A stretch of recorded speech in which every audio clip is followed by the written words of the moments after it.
È accusato di aver violentato la suocera, picchiato il suocero e di aver rubato le loro fedi nuziali dopo aver dato fuoco al letto di casa. Protagonista della incredibile vicenda, un giovane magrebino di 23 anni che assieme alla giovane compagna vive nella casa dei suoceri a Vittorio Veneto. I fatti risalgono a ieri pomeriggio. Rimasto solo in casa con la madre della compagna, il giovane uomo, stando a quanto raccolto dai carabinieri che l'hanno poi arrestato, l'avrebbe costretta con un coltello a subire un rapporto sessuale. A scoprire la violenza, il marito della vittima, una volta rientrato a casa, tra lui ed il giovane è scoppiata una violenta rissa al termine della quale il magrebino è rimasto ferito ad una mano, non prima però di aver appiccato con della benzina le fiamme al letto della coppia.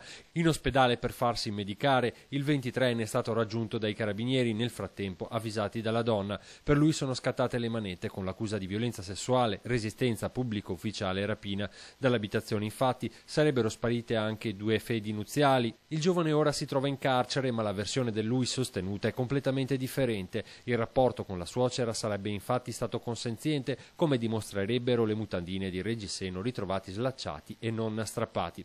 Non sarebbero state ritrovati inoltre le fedi rubate ed il coltello utilizzato per minacciare la suocera. Una vicenda piuttosto complicata che affonda le sue radici in una situazione familiare piuttosto difficile, fatta di rapporti sempre più tesi tra l'ospite e la famiglia vittoriese.